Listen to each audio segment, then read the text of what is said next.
Assalamualaikum warahmatullahi wabarakatuh. Halo teman-teman, bagaimana kabarnya? Semoga semuanya dalam keadaan sehat ya. Bertemu lagi dengan Miss Putih di pelajaran matematika. Oke, kemarin teman-teman sudah melaksanakan ulangan harian. Nah, mulai dari minggu ini kita akan kembali belajar tentang bahasan matematika.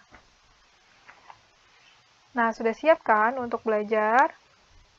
Hari ini kita akan membahas tentang KPK atau kelipatan persekutuan terkecil.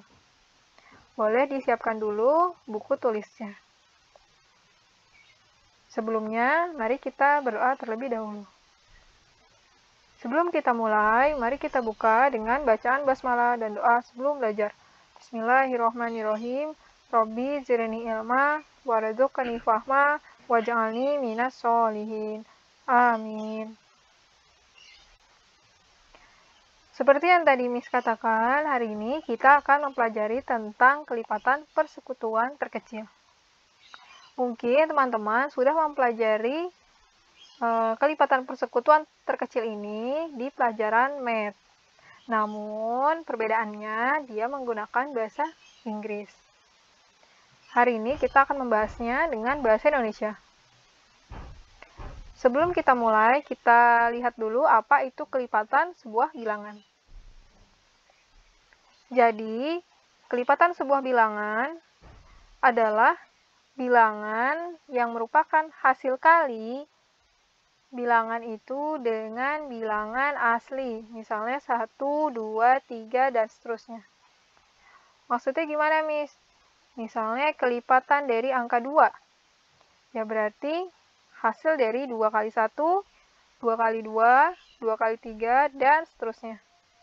Berarti kelipatan 2 itu adalah 2, 4, 6, 8, 10, dan seterusnya.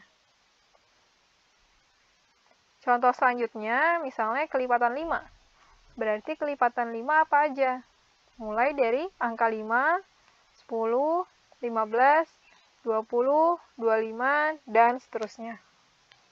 Inilah yang disebut sebagai kelipatan.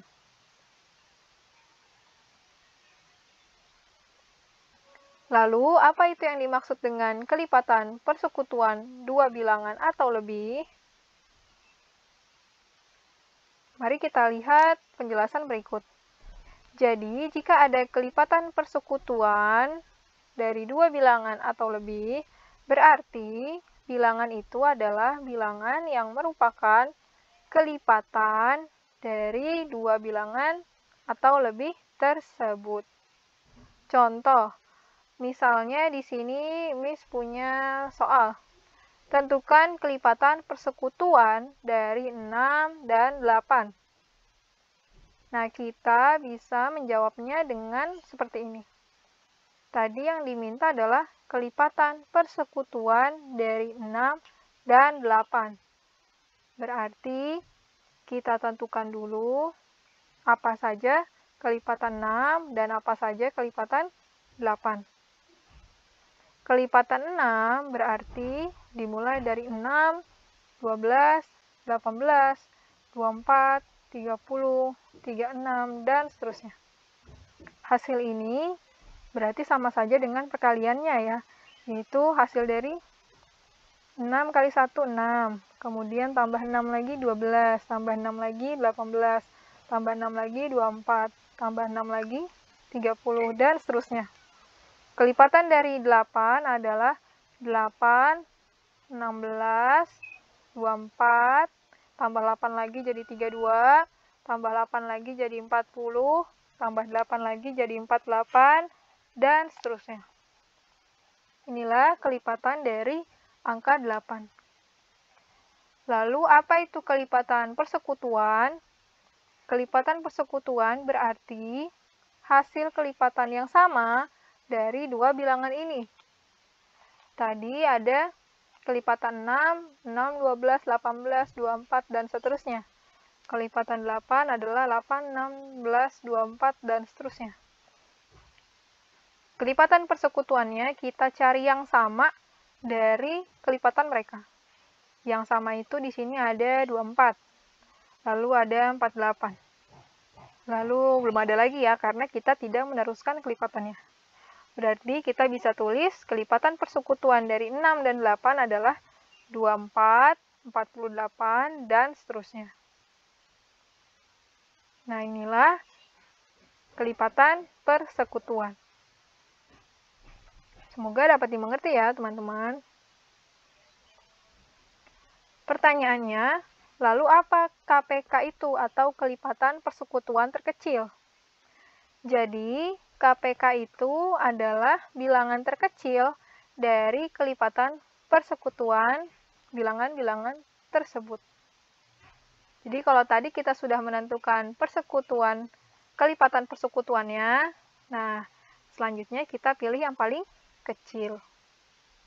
Itulah yang disebut sebagai KPK. Nah, KPK ini bisa ditentukan dengan dua cara, yaitu cara biasa, menentukan faktor persekutuannya, dan bisa juga dengan faktorisasi prima. Faktorisasi prima seperti apa? Nanti kita lihat. Sekarang, mari kita lihat cara yang pertama, yaitu menentukan faktor persekutuan dengan cara yang biasa. Nah, misalnya di sini tentukan KPK dari 24 dan 32. Berarti yang harus kita lakukan pertama kali adalah menentukan kelipatan dari masing-masing angka ini, yaitu 24 dan 32. Kelipatan dari 24 yaitu 24 ditambah 24 berarti 48, ditambah 24 lagi berarti 72, tambah lagi berarti 96, 120, 144, 168, 192, 216, 240, dan seterusnya. Lalu, kelipatan dari 32 adalah 32, kemudian ditambah 32 jadi 64, ditambah lagi jadi 96, ditambah lagi jadi 128, ditambah lagi jadi 160, lalu 192, 224, 256, 288, 320, dan seterusnya. Nah, setelah ini mari kita cari kelipatan persekutuan dari 24 dan 32. Berarti kita cari yang sama. 24 tidak ada yang sama, 48 tidak ada, 72 tidak ada, 96. 96 sama. Lalu 120 tidak ada, 144 tidak ada, 168 tidak ada, 192 dia sama. Lalu 216 tidak ada, 240 nggak ada, 256 tidak ada, 288, 320 tidak ada. Berarti kelipatan persekutuan dari 24 dan 32 adalah 96, 192, dan seterusnya. Lalu kita pilih yang paling kecil. Kelipatan persekutuan yang paling kecil adalah 96. Maka kelipatan persekutuan terkecilnya adalah 96. Nah, inilah cara penentuan KPK yang pertama.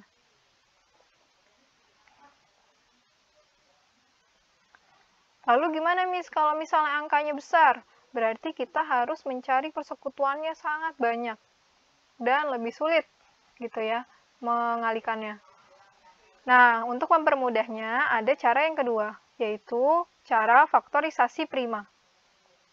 Apa sih faktorisasi prima ini?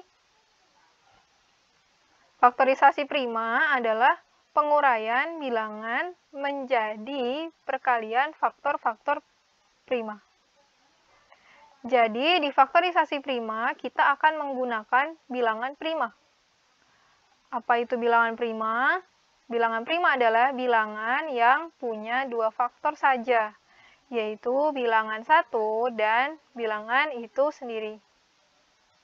Ya, jadi kalau misalnya bilangan 2 itu ya faktornya, atau jika kita bagi, dia hanya bisa dibagi dengan angka 1 dan bisa dibagi dengan dirinya sendiri, yaitu 2. Dia tidak bisa dibagi lagi dengan angka yang lain. Nah, inilah yang disebut sebagai bilangan prima.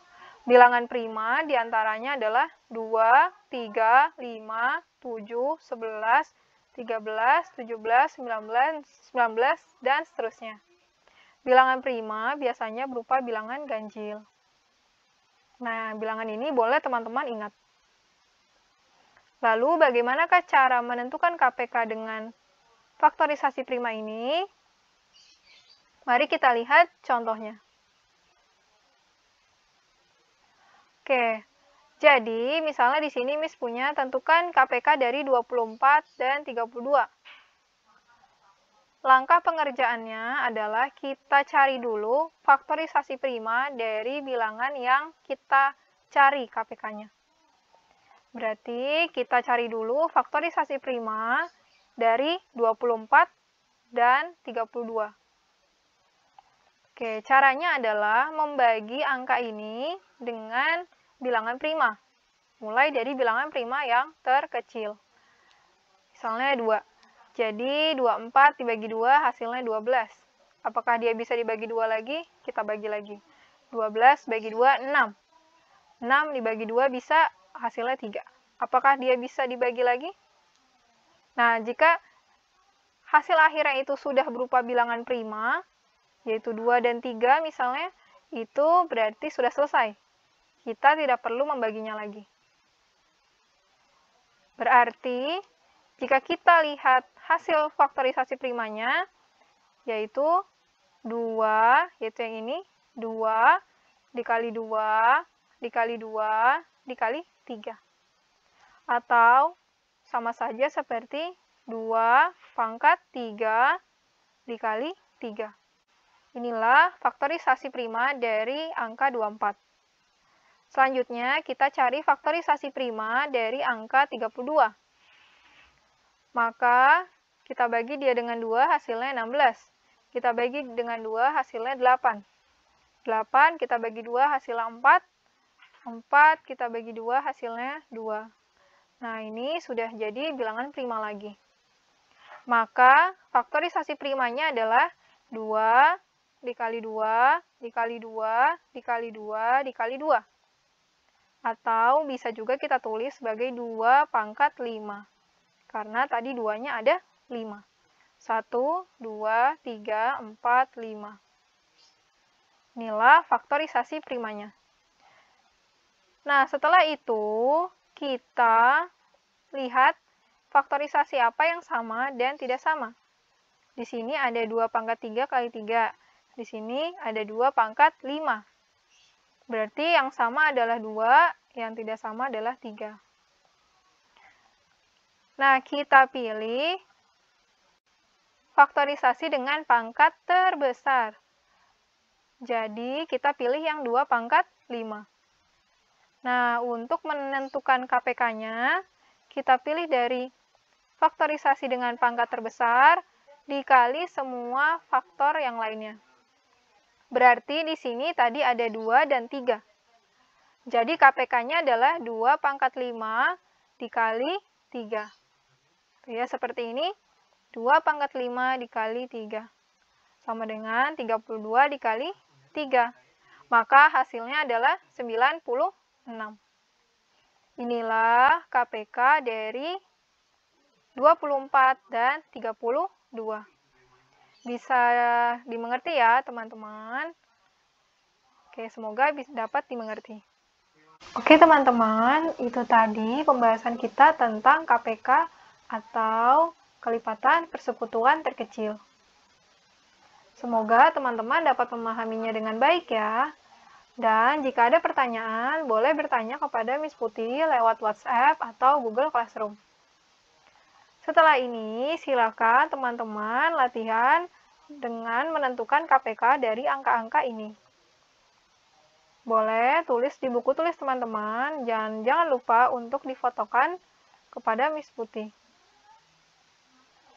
Tetap semangat untuk belajar dari rumah ya, walaupun memang kadang capek sekali atau bosan sekali, tapi teman-teman tidak boleh lepas untuk belajar. Karena jika teman-teman tidak belajar lagi, kalian akan sulit menyesuaikan ketika kita sudah kembali ke sekolah. Dan kalian juga sudah cukup besar. Jadi pasti sudah bisa berpikir kalau kalian sudah di kelas 6. Jadi kalian harus bisa dan harus belajar untuk mulai bertanggung jawab pada diri kalian sendiri. Jadi tetap dijaga semangatnya ya. Boleh istirahat, tapi jangan lupa tugas-tugasnya dikerjakan. Dan jangan lupa dicicil jika itu banyak atau cukup berat. Kalian juga boleh meminta bantuan orang tua kalian, tapi jangan lupa untuk juga meringankan beban orang tua kalian. Jadi tetap semangat untuk belajar dari rumah ya. Oke teman-teman, sampai di sini dulu pembelajaran kita. Sebelumnya, mari kita tutup dengan bacaan hamdalah. Alhamdulillahirabbil alamin. Wassalamualaikum warahmatullahi wabarakatuh. Goodbye.